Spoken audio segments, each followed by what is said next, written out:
जय हिंद प्यारे बच्चों, आप सभी को फिर से हाइड्रेटेड कोचिंग सेंटर में स्वागत है। मैं उम्मीद करता हूं आप सभी जहां भी होंगे अच्छे होंगे और बेहतरीन होंगे और आप सभी अच्छे तरीके से पढ़ाई करें। क्या आप सभी जानते हैं आवर्धन किसे कहते हैं, मैग्निफिकेशन किसे कहते हैं, उसकी मात्रा क्या होता है? ठीक है, तो आज हम इन सभी पे चर्चा करेंगे।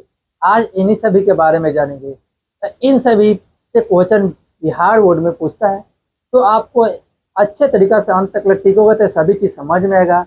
मैग्निफिकेशन यानी आवर्धन किसे कहते हैं, उसका सूत्र क्या होता है, उसका मात्रक क्या होता है।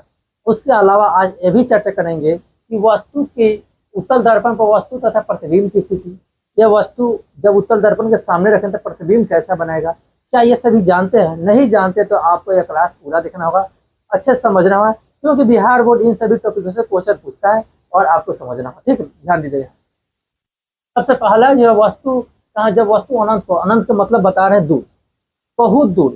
ठीक है, ये उत्तल दर्पण के है, मतलब ये उत्तल दर्पण बता रहे हैं। अवतल दर्पण की चर्चा कर ली है इससे पिछला क्लास में, ये अब की क्लास है जो इसमें देखिएगा। जब वस्तु अनंत का मतलब बहुत दूर हो, बहुत दूर के मतलब समझते हैं क्या होता है, कि इतना दूर हो, इतना दूर कि उससे हमें प्रतिबिंब बनाना संभव नहीं हो। जब बहुत दूर होता हो, प्रकाश की किरण जो आता है ना, प्रधान अक्ष हमारा हुआ, इस प्रधान अक्ष के समानांतर है, क्या ये हमारा प्रधान अक्ष के समानांतर ये प्रकाश की किरण है और दर्पण से टकराए कभी इधर जाएगा नहीं और नहीं यह एक जगह केंद्र को मुड़ेगा। यह दूर हटता है तो उधर जाएगा, यह दूर हटेगा तो इधर जाएगा। कहाँ मिलेगा? फोकस पे। कहाँ मिलेगा बुआ? फोकस पे। ये देखो, ये दर्पण से टकरा रहा है, ऐसे दूर जा रहा है, दर्पण से टकरा दूर। हमें क्या पीछे में है, हमें डैश डैश करके मिलाना पड़ता है, मिलता नहीं है, हमें वास्तव में मिलाना पड़ता है। मिलता नहीं, मिलता हुआ प्रतीत होता है। ठीक है, वास्तव में मिलेगा नहीं, मिलते हुआ प्रतीत होता है। तो प्रतिबिंब जो हमारा बनेगा ना फोकस पे, जब फोकस में मिल रहा है तो प्रतिबिंब फोकस में बनेगा। मतलब समझ लीजिए, जब दो प्रकाश की किरणें दर्पण से टकराने के बाद या परिवर्तन के बाद जिस बिंदु पर मिलती है, वही बिंदु तो हमारा क्या कहलाता है? प्रतिबिंब कहलाता है। हमारा यहाँ क्या होगा? हमारे यहाँ क्या होगा? प्रतिबिंब होगा। ठीक है, यहाँ प्रतिबिंब होगा। अब यहाँ ध्यान दीजिए, प्रतिबिंब मतलब कैसा होगा? जैसे ही हमारा दर्पण हो गया क्या उत्तल, दर्पण हमारा उत्तर होता है, प्रतिबिंब सीधा तो बनेगा मगर काल्पनिक बनेगा।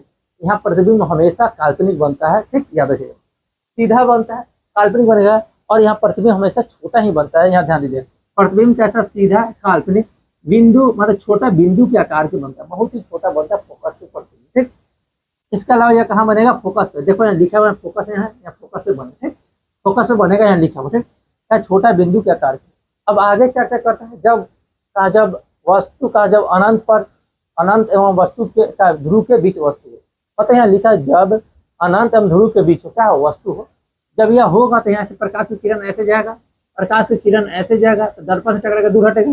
फिर यहाँ से ऐसे प्रकाश या आएगा ध्रुव के दिशा में और दर्पण से टकरा के जिस एंगल से आता है उसी एंगल से वापस चल जाता है।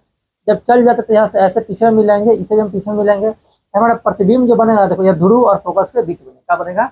ध्रुव और फोकस के बीच बनते हैं। देखो यहाँ बन रहा है प्रतिबिंब, ये प्रतिबिंब जो बना है ध्रुव और फोकस के बीच। लिखा हुआ है प्रतिबिंब जो होगा सीधा और काल्पनिक। प्रतिबिंब हमेशा जो बनता है सीधा बनता है और काल्पनिक बनता है। ठीक है, कभी वास्तविक नहीं बनेगा। ठीक, याद रखिएगा, कभी उल्टा नहीं बनेगा और छोटा बनेगा, छोटा भी बनता है। इसकी स्थिति दो ही होता है, तीसरा भी स्थिति होता है, तीसरी स्थिति की कोई जरूरत नहीं है। ठीक है, उतना नहीं पूछता इसलिए नहीं होता। ठीक है, ध्रुव और फोकस के बीच बनेगा। इन सभी का चर्चा करने के बाद हम बोले हैं कि आवर्धन के बारे में पूछ सकते हैं। आवर्धन है क्या, जिसे मैग्निफिकेशन कहते हैं, उसकी क्या क्या जरूरत होता है, सभी चीज बताएं। ठीक है, यानी आवर्धन जो लिखा है, आवर्धन, आवर्धन के बारे में चर्चा कर लेते हैं। ठीक, आवर्धन जो है लिखा हुआ है, आवर्धन, आवर्धन जो होता है, आवर्धन के बारे में हम चर्चा कर लेते हैं। ठीक है, ध्यान दीजिएगा, ये आवर्धन जो लिखा हुआ है यहाँ पर प्रतिबिंब के आकार तथा वस्तु के आकार के, देखिए यहाँ लिखा हुआ है, यहाँ लिखा हुआ है प्रतिबिंब के ऊंचाई तथा वस्तु के ऊंचाई का अनुपात होता है। मतलब प्रतिबिंब कितना ऊंचा है, वस्तु कितना ऊंचा है, उसका अनुपात होता है। मतलब समझ लो, हम जो यहाँ बताएंगे, आवर्धन से यह मालूम चलता है अगर वस्तु कितना बड़ा है उसका प्रतिबिंब की साइज क्या होगा, यह मालूम चलता है। प्रतिबिंब और वस्तु के बीच का साइज, मतलब उसका बीच साइज हमें का अनुपात मालूम चलता है। तो वस्तु कितना बड़ा तो प्रतिबिंब कितना बड़ा। एक इसके बाद नेक्स्ट कंसेप्ट जो आएगा उन सभी को चर्चा कर लेंगे, यह ध्यान दीजिएगा। यह भी लिख सकते हैं प्रतिबिंब क्या ऊंचाई तथा वस्तु की ऊंचाई का अनुपात होता है। इसके अलावा चलेंगे प्रतिबिंब, या पूछ सकता है तो यह भी प्रतिबिंब की दूरी तथा वस्तु की दूरी का अनुपात, या तो डिफिनेशन में तुम यह भी रख सकते हो प्रतिबिंब क्या ऊंचाई तथा वस्तु की ऊंचाई, या यहाँ प्रतिबिंब की दूरी तथा वस्तु की दूरी का अनुपात। दोनों का बात बराबर है, दोनों में से कोई एगो लिख दो। ठीक है, अब इसे सूचित कैसे करेंगे, एम से। एम बराबर जो होगा प्रतिबिंब की ऊंचाई बटा वस्तु की ऊंचाई, यही बराबर जो होगा प्रतिबिंब की दूरी वस्तु दूरी, अरे प्रतिबिंब दूरी वस्तु दूरी। मतलब देखो प्रतिबिंब की ऊंचाई एच डैश से लिखेंगे, एम बराबर जो होगा H dash by H. H dash मतलब प्रतिबिंब की ऊंचाई और एच जो होगा वस्तु की ऊंचाई। और हमारा यहाँ वस्तु की ऊंचाई के बाद भी जो यहाँ लिखा हुआ है, मतलब यह वस्तु की दूरी भी और प्रतिबिंब की दूरी भी और वस्तु की दूरी यू, यह हमारा सूत्र होगा। इसी के अनुसार देखो यह वस्तु की ऊंचाई जो होता है, यहाँ ध्यान देना, वस्तु तो ऊपर है, जैसे अवतल दर्पण से लेकर चले तो वस्तु ऊपर होगा, प्रतिबिंब नीचे की तरफ होगा। हमारा क्या होगा, प्रतिबिंब जैसे नीचे में होता है, प्रतिबिंब नीचे में ऊंचाई नीचे जाएगा, लेफ्ट साइड तीन परिपाटी के अनुसार नीचे जैसे जाएगा तो माइनस में होगा, यह माइनस हमारा क्या होता है इधर दे देते हैं, ठीक है। तो वस्तु जो होगा, वस्तु जो एम बराबर एच डैश बाई एच। और अच्छा प्रतिबिंब को हम नापते क्या है, मीटर में नापेंगे सेंटीमीटर में नापेंगे, तो मीटर में नाप दिए। ऊंचाई नापना है तो मीटर में हो या सेंटीमीटर, दोनों को तो ऊंचाई ही तो नाप रहे हैं, प्रतिबिंब की ऊंचाई और वस्तु की ऊंचाई दोनों को तो ऊंचाई, दोनों मीटर में आएगा तो प्रतिबिंब की ऊंचाई मीटर में और वस्तु की ऊंचाई मीटर में, तो मतलब मीटर बटा मीटर कट जाएगा। मतलब मीटर से मीटर कटने के मतलब उसका मात्रक हो भी नहीं करता, इसीलिए कहा जाएगा कहा जाएगा मात्रक जो होता है आवर्धन का मात्रक हीन होता है, मात्रक नहीं होता है। और आपको लास्ट हम बता रहे हैं, यहाँ ध्यान दीजिए, एफ बराबर आर बाई टू, यह एक रिलेशन होता है, मतलब वक्रता त्रिज्या और फोकस के बीच रिलेशन। इसके बारे में हम सिद्ध जरूर करेंगे, बस आपको यह सूत्र देख लीजिएगा, आपका क्लास आ जाएगा, एक क्लास हो या दो क्लास वहाँ पे कंप्लीट कर लेगा, 2 क्लास जरूर लगेगा सिद्ध करने के लिए, ठीक है। एफ बराबर आर बाई टू, दूसरा क्या होगा, दर्पण सूत्र जो होगा 1/v प्लस 1/u बराबर 1/f फोकस।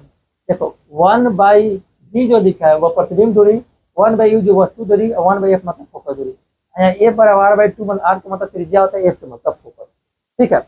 यह क्लास कैसा लगा जरूर बताइएगा प्यारे भाई दोस्त, इसे शेयर कीजिएगा। जो भी आपका बिहार बोर्ड में मेरे भाई दोस्त होगा एग्जाम देने वाला, वो सभी एग्जाम देंगे।